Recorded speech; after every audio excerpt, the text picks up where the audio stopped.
ಉತ್ತರ ಕರ್ನಾಟಕ ರೆಸಿಪಿ ನೋಡಾಕತ್ತಿರೋ ಎಲ್ಲ ವೀಕ್ಷಕರಿಗೂ ನಿಮ್ಮ ಮನೆ ಮಗಳು ತ್ರಿವೇಣಿ ಪಾಟೀಲ್ ಮಾಡುವ ನಮಸ್ಕಾರಗಳು.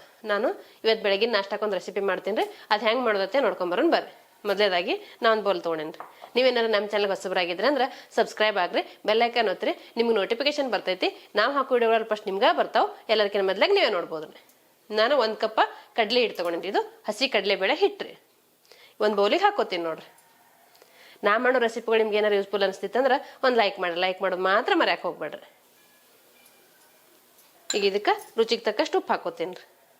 ನಾನು ಸ್ವಲ್ಪ ಅರಿಶಿನ ಪುಡಿ, ಸ್ವಲ್ಪ ಅಚ್ಚ ಖಾರದ ಪುಡಿ, ಇದು ಚಿಲ್ಲಿ ಫ್ಲೇಕ್ಸ್ ಅಂತಾರೆ. ಇದು ಒಣ ಮೆಣಸಿನ್ಕಾಯಿ ಕುಟ್ಟಿ ಪೌಡರ್ ಮಾಡ್ಕೋಬೇಕು, ತರಿಯಾಗಿ ರುಬ್ಕೋಬೇಕ್ರಿ. ಅದು ರೀ ಇದು 2 ಸ್ಪೂನ ಎಳ್ಳು ತೊಗೊಂಡಿನಿ, ಸ್ವಲ್ಪ ಅಜ್ವೈನ್ ತೊಗೊಂಡಿನಿ, ಸ್ವಲ್ಪ ಜೀರಿಗೆ ತೊಗೊಂಡಿನಿ, ಸ್ವಲ್ಪ ಹಿಂಗು ತೊಗೊಂಡಿನಿ. ಇದೆಲ್ಲ ಹಾಕೋತೀನಿ ನೋಡ್ರಿ. ಸ್ವಲ್ಪ ಕೊತ್ತಂಬರಿ ಸಣ್ಣ ಕಟ್ ಮಾಡ್ಕೊಂಡಿನಿ, ಅದನ್ನೂ ಹಾಕೋತೀನಿ ನೋಡ್ರಿ. ಇದೆಲ್ಲ ಚಲೋ ಹೊತ್ನಾಗೆ ಮಿಕ್ಸ್ ಮಾಡ್ಕೊಳ್ಳಮ್ರಿ. ನಾನು ಸುಮಾರು ನಮ್ನಿ ಬೆಳಗಿನ ನಾಷ್ಟ ರೆಸಿಪಿಗಳು ಮಾಡಿ ತೋರ್ಸಿನ್ರಿ. ಮಕ್ಕಳಿಗೆ ಚೇಂಜ್ ಕೇಳ್ತಿರ್ತಾರೆ, ವೆರೈಟಿ ಬೇರೆ ಬೇರೆ ಕೇಳ್ತಿರ್ತಾರೆ. ನಾನು ಇವತ್ತು ಡಿಫ್ರೆಂಟ್ ಆಗಿರೋದು ಮಾಡಾಕತ್ತಿದ್ದೆ, ನಿಮಗೂ ಮಾಡಿ ತೋರಿಸಿರತ್ತ ಮಾಡಾಕತ್ತೀನಿ. ನಾ ಈ ರೆಸಿಪಿ ಹೆಂಗೆ ಮಾಡ್ತೀನೋ ನಿಮ್ಗೆ ಗೊತ್ತಾಗ್ಬೇಕು ಅನ್ನೋದಾದ್ರೆ ನೀವು ಸ್ಕಿಪ್ ಮಾಡಲಾರ್ದೆ ಪೂರ್ತಿ ವಿಡಿಯೋ ನೋಡ್ರಿ, ನಿಮಗೆ ಗೊತ್ತಾಗ್ತೈತ್ರಿ. ಇದೆಲ್ಲ ಚಲೋ ಹೊತ್ತಿಗೆ ಮಿಕ್ಸ್ ಮಾಡ್ಕೋಬೇಕ್ರಿ. ಈಗ ಇದು ಮಿಕ್ಸ್ ಮಾಡ್ಕೊಂಡಿನಿ. ಈಗ 1 ಕಪ್ ಕಡಲೆ ಹಿಟ್ಟು ಏನು ಹಾಕೊಂಡಿವಲ್ರಿ, ಇದಕ್ಕೆ 2 ಕಪ್ ನೀರು ಹಾಕೋತೀನಿ ರೀ. ಇದೇ ಕಪ್ಪಿಲೆ 2 ಕಪ್ ನೀರು ಹಾಕೋತೀನಿ ನೋಡ್ರಿ. 1 ಕಪ್ಪು 2 ಕಪ್. ನಾವು ಯಾವ ಕಪ್ಪಲ್ಲಿ ಹಿಟ್ಟು ತೊಗೊಂಡಿರ್ತೀವಲ್ರಿ ಅದೇ ಕಪ್ಪಲ್ಲಿ 2 ಕಪ್ ನೀರು ಹಾಕೋಬೇಕ್ರಿ. 1 ಕಪ್ ಹಿಟ್ಟಿಗೆ 2 ಕಪ್ ನೀರು ಹಾಕೋಬೇಕು ನೋಡ್ರಿ. ಇದು ಚಲೋ ಹೊತ್ನಾಗೆ ಮಿಕ್ಸ್ ಮಾಡ್ಕೊತೀನಿ ರೀ. ಇದು ಗಂಟಿಲ್ದಂಗೆ ಮಿಕ್ಸ್ ಮಾಡ್ಕೋಬೇಕ್ರಿ. ಬೆಳಗಿನ ನಾಷ್ಟಕ್ಕೆ ಏನಪ್ಪ ಮಾಡೋದು ಅಂತಂದಾಗ ಈ ರೀತಿ ಡಿಫ್ರೆಂಟಾಗಿ ಮಾಡಿಕೊಡ್ರಿ, ಮಕ್ಕಳಿಗೆ ಇಷ್ಟ ಆಗುತ್ತೆ ರೀ. ನೀವು ಲಂಚ್ ಬಾಕ್ಸಿಗೂ ಕಟ್ಬೋದು, ಬೆಳಗ್ಗೆ ನಾಷ್ಟಕ್ಕೂ ಮಾಡ್ಬೋದು ರೀ. ಇದೆಲ್ಲ ಚಲೋ ಹೊತ್ನಾಗೆ ಮಿಕ್ಸ್ ಮಾಡ್ಕೊಂಡೇನಿ ರೀ. ಈಗ ನಾನು ಒಂದು ಪಾತ್ರೆ ಇಟ್ಕೋತೀನಿ ರೀ. ಅದಕ್ಕೊಂದು ಸ್ಪೂನ್ ಎಣ್ಣೆ ಹಾಕೋತೀನಿ ನೋಡ್ರಿ. ಈಗ ನಾ ಹಿಟ್ಟು ಮಿಕ್ಸ್ ಮಾಡ್ಕೊಂಬಂದಿದ್ನಲ್ರಿ, ಅದು ಹಾಕೋತೀನಿ ರೀ.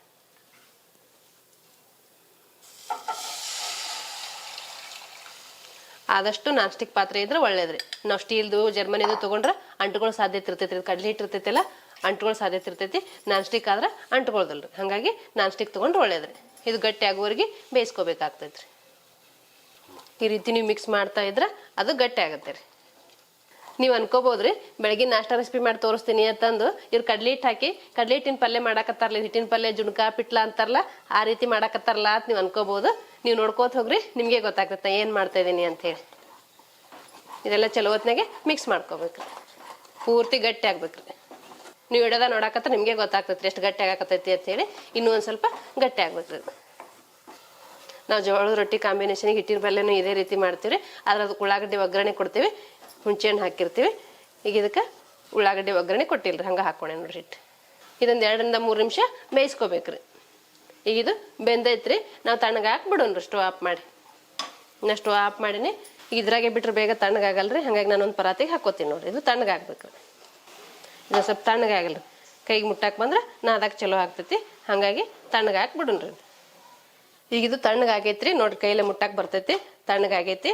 ಈಗ ನಾನು ಇದಕ್ಕೆ ಎಷ್ಟು ಹಿಟ್ಟು ಹಿಡಿತೈತಿ ನೋಡಿ ಅಷ್ಟು ಹಿಟ್ಟು ಹಾಕೊಂಡು ನಾದ್ಕೋತೀನಿ ರೀ. ನಾನು ಗೋಧಿ ಹಿಟ್ಟು ತೊಗೊಂಡಿನಿ ರೀ. ನೀವು ಎಷ್ಟು ಹಿಡಿತೈತಿ ನೋಡ್ಕೊಂಡು ಹಾಕೋಬೇಕಾಗ್ತೈತ್ರಿ. ಒಮ್ಮೆ ಹಾಕೊಳಕ್ಕೆ ಹೋಗ್ಬೇಡ್ರಿ, ಸ್ವಲ್ಪ ಹಾಕೊಂಡು ನಾದ್ಕೋಬೇಕಾಗ್ತೈತ್ರಿ. ನೋಡ್ಕೊಂಡು ಹಾಕೋಬೇಕಾಗ್ತೈತ್ರಿ ಸ್ವಲ್ಪ. 1 ಕಪ್ ಕಡಲೆ ಹಿಟ್ಟಿಗೆ 1 ಕಪ್ ಗೋಧಿ ಹಿಟ್ಟು ಹಿಡಿಬೋದು ಅನ್ಕೊಂಡೇನಿ ರೀ. ನಾನು ನೋಡಿ ಹೇಳ್ತೀನಿ ರೀ ಎಷ್ಟು ಹಿಡಿತೈತಿ. ಇದು ಪೂರ್ತಿ ಗಟ್ಟಿಗೆ ನಾದ್ಕೋಬೇಕಾಗ್ತೈತ್ರಿ. ಗೋಧಿ ಹಿಟ್ಟು ಆರೋಗ್ಯಕ್ಕೆ ಒಳ್ಳೇದ್ರಿ. ನೀವು ಗೋಧಿ ಹಿಟ್ಟು ಹಾಕಿ ಮಾಡ್ಬೋದ್ರಿ.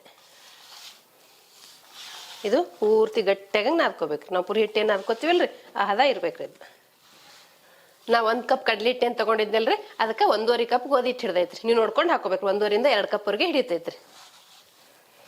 ಈಗ ನೀವು ಹಿಡಿಯೋದ ನೋಡಿದ್ರೆ ಗೊತ್ತಾಗ್ತಿರ್ಬೇಕು ನೋಡ್ರಿ. ಹಿಟ್ಟು ಈ ರೀತಿ ರೆಡಿ ಆಗೈತೆ ನೋಡ್ರಿ. ನೋಡ್ರಿ, ತೀರಷ್ಟು ಗಟ್ಟಿನೂ ಇಲ್ಲ, ತೀರಷ್ಟು ಮೆತ್ತಗೂ ಇಲ್ಲ. ನಾವು ಪುರಿಗೆ ನಾದ್ಕೋತೀವಲ್ರಿ ಆ ಹದ ಐತೆ ನೋಡ್ರಿ. ನಾವೊಂದು 5 ನಿಮಿಷ ಹಿಟ್ಟು ನೆನೆಯಾಕೆ ಬಿಟ್ಟಿದ್ದಲ್ರಿ, ಹಿಟ್ಟು ನೆಂದೈತ್ರಿ. ಈಗ ಒಂದು ಸ್ವಲ್ಪ ಕೈಗೆ ಎಣ್ಣೆ ಹಾಕೊಂಡು ನಾದ್ಕೋತೀನಿ ನೋಡ್ರಿ.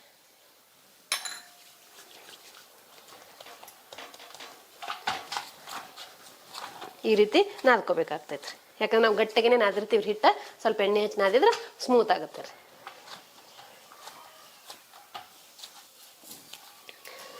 ನಿಮ್ಗೆ ಯಾವ ಸೈಜಲ್ಲಿ ಪುರಿಗಳು ಬೇಕು ನೋಡ್ಕೊಂಡು ಆ ಸೈಜಲ್ಲಿ ಉಳ್ಳಿ ಮಾಡ್ಕೊಡ್ರಿ. ಇಲ್ಲ ಒಂದೇ ಚಪಾತಿ ಥರ ದೊಡ್ಡ ಲಟ್ಟಿಸ್ಕೊಂಡು ಸಣ್ಣಗೆ ಕಟ್ ಮಾಡ್ಕೋಬೋದು ನೀವು. ಈಗ ನಾನು ನಿಮ್ಗೆ 2 ನಮೂನಿ ಮಾಡಿ ತೋರಿಸ್ತೀನಿ. ನಾನು ಈ ಸೈಜಲ್ಲಿ ಪುರಿ ಮಾಡ್ಕೊಳಕ್ಕೆ ಈಗ ನಾನು ಈ ಸೈಜಲ್ಲಿ ಉಳ್ಳಿ ಮಾಡ್ಕೊಳಕತ್ತೀನಿ ನೋಡ್ರಿ. ನಿಮ್ಗೆ ಯಾವ ಸೈಜಲ್ಲಿ ಬೇಕು ನೋಡ್ಕೊಂಡು ಆ ಸೈಜಲ್ಲಿ ಉಳ್ಳಿಗಳು ಮಾಡ್ಕೊರಿ. ನೀವು ಹಿಟ್ಟು ಹಚ್ಚಾದ್ರೂ ಲಟ್ಟಿಸ್ಬೋದು, ಎಣ್ಣೆ ಹಚ್ಚಾದ್ರೂ ಲಟ್ಟಿಸ್ಬೋದು. ನಾನು ನಿಮಗೊಂದು ಹಿಟ್ಟು ಹಚ್ಚಿ ಲಟ್ಟಿಸಿ ತೋರಿಸ್ತೀನಿ, ಒಂದು ಎಣ್ಣೆ ಹಚ್ಚಿ ಲಟ್ಟಿಸಿ ತೋರಿಸ್ತೀನಿ ರೀ. ನಿಮ್ಗೆ ಯಾವ್ದು ಅನುಕೂಲ ಆಗುತ್ತೆ ನೋಡ್ಕೊಂಡು ನೀವು ಆ ರೀತಿ ಲಟ್ಟಿಸ್ಕೋಬೇಕಾಗ್ತದೆ ರೀ. ಈಗ ನಾನು ಮೊದಲೇದು ಹಿಟ್ಟು ಹಚ್ಚಿ ಲಟ್ಟಿಸ್ಕೊತೀನಿ ನೋಡ್ರಿ. ಸ್ವಲ್ಪ ಗೋಧಿ ಹಿಟ್ಟು ಹಾಕೊಂಡಿನಿ ಒಣದೆ. ಈಗ ಇದು ಲಟ್ಟಿಸ್ಕೊತೀನಿ ನೋಡ್ರಿ. ನಿಮ್ಗೆ ಯಾವ ಸೈಜಲ್ಲಿ ಬೇಕು ನೋಡ್ಕೊಂಡು ಆ ಸೈಜಲ್ಲಿ ಲಟ್ಟಿಸ್ಕೊಡ್ರಿ. ತೀರಾ ಅಷ್ಟು ದಪ್ಪನೂ ಬೇಡ, ತೀರಾ ಅಷ್ಟು ತಳಗೂ ಬೇಡ, ಮೀಡಿಯಮ್ ಸೈಜಲ್ಲಿ ಲಟ್ಟಿಸ್ಕೋಬೇಕಾಗ್ತದೆ ರೀ. ನಾನು ಈ ಸೈಜಲ್ಲಿ ಲಟ್ಸ್ಕೊಂಡಿ ನೋಡ್ರಿ. ಈಗ ನೋಡ್ರಿ ಈ ರೀತಿ ಲಟ್ಸ್ಕೊಂಡಿ ನೋಡ್ರಿ. ನೀವು ಇದೇ ರೀತಿ ಆದ್ರೂ ಎಲ್ಲ ಲಟ್ಟಿಸ್ಕೋಬೋದು, ಇಲ್ಲ ಒಂದೇ ದೊಡ್ಡ ಚಪಾತಿ ಮಾಡಿ ಆದ್ರೂ ಕಟ್ ಮಾಡ್ಕೋಬೋದು. ಈಗ ನಾವು ಒಂದು ದೊಡ್ಡ ಚಪಾತಿ ಮಾಡಿ ಕಟ್ ಮಾಡ್ಕೊತೀನಿ ನೋಡ್ರಿ. ಈಗ ಇದಕ್ಕೆ ಗೋಧಿ ಹಿಟ್ಟು ಹಾಕೋತೀನಿ ನೋಡ್ರಿ. 2 ಸೈಡು ಸ್ವಲ್ಪ ಒಣ ಹಿಟ್ಟು ಹಾಕೊಂಡು ಲಟ್ಟಿಸ್ಕೊತೀನಿ ರೀ.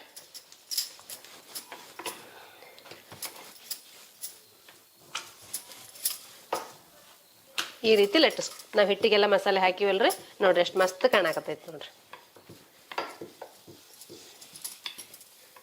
ನಿಮ್ಗೆ ಎಷ್ಟು ದೊಡ್ಡದಾಗುತ್ತಲ್ಲ ಅಷ್ಟು ದೊಡ್ಡದು ಲಟ್ಸ್ಕೊಬೇಕ್ರಿ. ಆದ್ರೆ ಪೂರ ತಳ್ಳಗ ಲಟ್ಟಿಸ್ಕೊಬೇಡ್ರಿ, ಸ್ವಲ್ಪ ದಪ್ಪಗೇನೆ ಇರ್ಬೇಕ್ರಿ.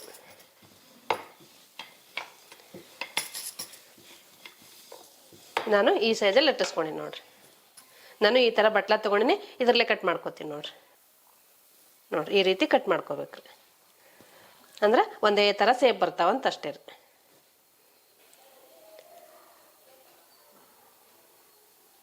ಇದು ನಾನು ಒಂದೇ ಸಿಂಗಲ್ ಆಗಿ ಲಟ್ಸ್ಕೊಂಡಿನ್ರಿ. ಇದು ದೊಡ್ಡ ಚಪಾತಿ ಮಾಡಿ ಕಟ್ ಮಾಡ್ಕೊಂಡಿ ನೋಡ್ರಿ. ಈ ರೀತಿ ಬಂದಾವ ನೋಡ್ರಿ. ನಿಮ್ಗೆ ಯಾವ ಥರ ಅನುಕೂಲ ಆಗುತ್ತೆ ನೋಡ್ಕೊಂಡು ನೀವು ಆ ರೀತಿ ಲಟ್ಟಿಸ್ಕೋಬೋದ್ರಿ. ಈಗ ನಾವು ಪುರಿ ಲಟ್ಟಿಸ್ಕೊಂಡಿರೋ ಸ್ವಲ್ಪ ನೀವು ಒಂದೇ ರೀತಿ ಬೇಕಂದ್ರೆ ಒಂದೇ ರೀತಿ ಲಟ್ಸ್ಕೋಬೋದು, ಎರಡನೇ ರೀತಿ ಬೇಕಂದ್ರೆ ಎರಡನೇ ರೀತಿ ಲಟ್ಸ್ಕೋಬೋದು. ನಿಮ್ಗೆ ಹೆಂಗೆ ಅನುಕೂಲ ಆಗುತ್ತೆ ಹಂಗೆ ಲಟ್ಸ್ಕೋಬೋದ್ರಿ. ಈಗ ನಾನು ಒಂದು ಪಾತ್ರೆ ಇಟ್ಕೋತೀನಿ ರೀ. ಇದಕ್ಕೆ ಕರಿಯಾಕ್ ಬೇಕಾಗಷ್ಟು ಎಣ್ಣೆ ಹಾಕೋತೀನಿ ರೀ. ಪುರಿ ಮುಳುಗುವಷ್ಟು ಎಣ್ಣೆ ಹಾಕೊಂಡ್ರೆ ಸಾಕ್ರಿ. ಈಗ ಎಣ್ಣೆ ಬಿಸಿ ಆಗೈತ್ರಿ, ನಾನು ಲಟ್ಟಿಸ್ಕೊಂಡ್ರೆ ಪುರಿ ಹಾಕೋತೀನಿ ನೋಡ್ರಿ. ಇದು 2 ಸೈಡನ್ನು ತಿರುಗಿಸಿ ಹಾಕಿ ಫ್ರೈ ಮಾಡ್ಕೋಬೇಕು. ನಾರ್ಮಲ್ ನಾವು ಪುರಿ ಹೆಂಗೆ ಫ್ರೈ ಮಾಡ್ಕೋತೀವಲ್ರಿ ಅದೇ ರೀತಿ ಫ್ರೈ ಮಾಡ್ಕೋಬೇಕ್ರಿ. ನೋಡ್ರಿ ಎಷ್ಟು ಮಸ್ತ್ ಉಬ್ಬೈತಿ. ಇದೇ ರೀತಿ ಎಲ್ಲ ಪುರಿಗಳನ್ನು ಫ್ರೈ ಮಾಡ್ಕೋಬೇಕಾಗ್ತೈತ್ರಿ. ಈಗ ನೋಡ್ರಿ ನಾ ಫ್ರೈ ಮಾಡ್ಕೊಂಡೆ. ನಿಮ್ಗೆ ಎಷ್ಟು ಕೆಂಪು ಬೇಕು ನೋಡ್ಕೊಂಡು ನೀವು ಫ್ರೈ ಮಾಡ್ಕೋಬೋದು. ನಾ ಈ ರೀತಿಯಲ್ಲಿ ಫ್ರೈ ಮಾಡ್ಕೊಂಡೆ ನೋಡ್ರಿ. ಇದೇ ರೀತಿ ಮಿಕ್ಕಿದ್ದೆಲ್ಲ ಫ್ರೈ ಮಾಡ್ಕೋತೀನಿ ನೋಡ್ರಿ. ನೋಡ್ರಿ ಎಷ್ಟು ಕ್ರಿಸ್ಪಿಯಾಗಿ ಎಷ್ಟು ಮಸ್ತಾಗಿ ಬಂದಾವು.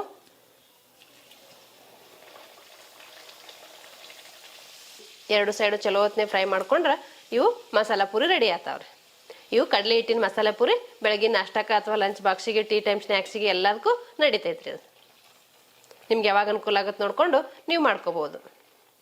ನೀವು ರಾತ್ರಿ ಹಿಟ್ಟು ನಾದಿಟ್ಟು ಬೆಳಗ್ಗೆ ಮಾಡ್ಕೋಬೋದ್ರಿ. ಇಲ್ಲ ಬೆಳಗ್ಗೆ ಹಿಟ್ಟು ನಾದಿಟ್ಟು ಸಾಯಂಕಾಲಕ್ಕೂ ಮಾಡ್ಕೋಬೋದು. ಇಲ್ಲ ಬೆಳಗ್ಗೆನೆ ಬೇಗ ನಾದ್ಕೊಂಡು ಬೇಗನೆ ಮಾಡ್ಕೊಂಡ್ಬಿಡ್ಬೋದ್ರಿ. 1 ಕಪ್ ಕಡಲೆ ಹಿಟ್ಟು 1.5 ಕಪ್ ಗೋಧಿ ಹಿಟ್ಟಲ್ಲಿ ಇಷ್ಟು ಪುರಿ ಆಗ್ಯಾವ ನೋಡ್ರಿ. ನೀವು ನಿಮ್ಮ ಮನ್ಯಾಗ ಈ ರೀತಿ ಪುರಿ ಮಾಡ್ಕೊಂಡು ನಿಮ್ಮ ಅಭಿಪ್ರಾಯ ತಿಳಿಸ್ಬೋದ್ರಿ. ನೋಡ್ರಿ ಎಷ್ಟು ಸಾಫ್ಟಾಗಿ ಬಂದಾವ ನೋಡ್ರಿ. ನಾ ಈಗ ಒಂದು 3 ತೋರಿಸ್ತೀನಿ ನೋಡ್ರಿ. ನೋಡ್ರಿ ಎಷ್ಟು ಮಸ್ತಾಗಿ ಬಂದಾವ. ನೀವು ಇದಕ್ಕೆ ಮೊಸರು ಹಚ್ಕೊಂಡಾದ್ರೂ ತಿನ್ಬೋದು, ಇಲ್ಲ ಕಾಯಿ ಚಟ್ನಿ ಮಾಡ್ಕೊಂಡಾದ್ರೂ ತಿನ್ಬೋದು. ನಿಮ್ಗೆ ಹೆಂಗೆ ಅನುಕೂಲ ಆಗುತ್ತೆ ನೋಡ್ಕೊಂಡು ನೀವು ತಿನ್ಬೋದ್ರಿ. ಇದು ಹಾಗೆ ತಿಂದ್ರೂ ಮಸ್ತಾಗಿದೆ.